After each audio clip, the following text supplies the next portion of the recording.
Hey, what's going on, guys? Welcome back to the channel. Today we're going to be taking a look at the Google Pixel 7 in a little bit more detail. Stay locked in.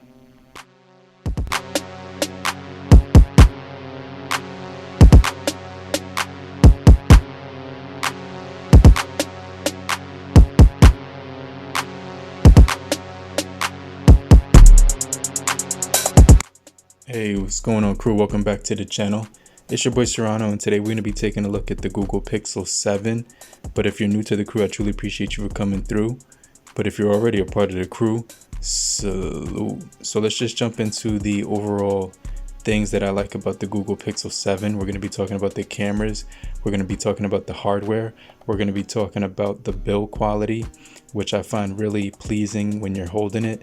I also think that this device has a lot of features for the average consumer. So Google has improved this device also when it comes to the overall power. We also do get a brand new chipset, and the display is really nice at 1080 by 2400.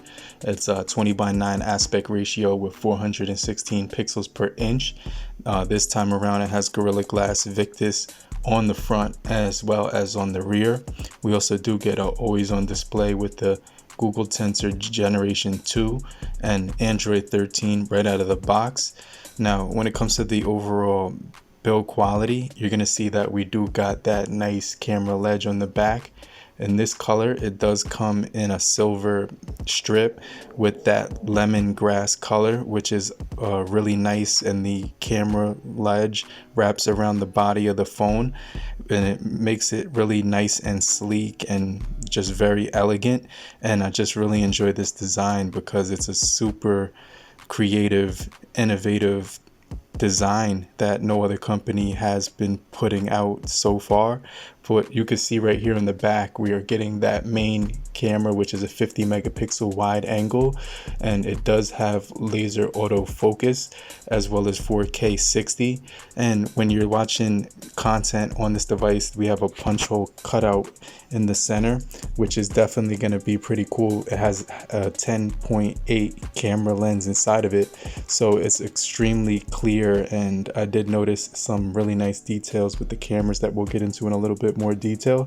So make sure you stay locked in, and if you're still here, just comment down below and say I'm still here in the comment section, so I know you're still kicking it with me. But it has a really beautiful display which looks really good indoors and outdoors. The Google Pixel 7 does have a nice weight distribution in the hand. Holding it in one hand, I didn't feel uncomfortable or uneasy when I was holding it in the hand, because it does have a really nice build quality with the glass back and aluminum frame. And I really like the matte side of this device because it has a really nice feel overall. And the fingerprint sensor does unlock 99.9% of the time, so I didn't run into any inconsistencies with the finger display. So it was good for unlocking things like your mobile banking apps for security. And with the M2 Titan chip, you won't really have to worry about any security issues or vulnerabilities when it comes down to the overall security and protection that this device does have to offer with the Gen 2 M2 Titan chip. And when it came down to using this device for gaming, it was a powerful device with the Google Tensor chip Part 2, which is going to be an upgrade from last year. And the overall smoothness of this device just felt buttery smooth, and I didn't run into any issues when I was doing GPS location mapping and just trying to get from point A to point B with the GPS navigation, which is definitely going to get you an accurate read every single time. You won't really run into any misdirections or inconsistencies with the navigation. So I was impressed with the overall GPS in this device. As far as the battery life on this device, I was just starting out using this device for the last 2 days, so I will give you a more detailed rundown overall of the battery and things to that extent. But on average, I did get about 24 hours of battery use with this guy, with about 5 hours to 6 hours of screen on time with this display. And I did use the display at full brightness at 90 hertz on 100% of the time. So there wasn't any time that I did turn down the display to the 60 hertz setting. So just keep in mind that you will have the ability to turn it down to 60 hertz to increase the battery, or just use the power saver mode to get additional battery, right? So we did get updates on this device, and I haven't installed the latest security update on this device, but I will be doing that in the up and coming videos, so stay locked in. But if you're still here, just comment down below I'm still here, and make sure you stay to the end of the video and don't go nowhere, so we can talk about the cameras in just a second, okay? But this camera system was impressive, and when using it outdoors in 4K 60 in a really hot temperature at 90 degrees, in which in this case scenario I was using it at 4K 60 for about 3 minutes straight, and it did tell me that at 4K 60 that the camera did have to cool off before I could use it again in the camera video mode, but I still could take pictures.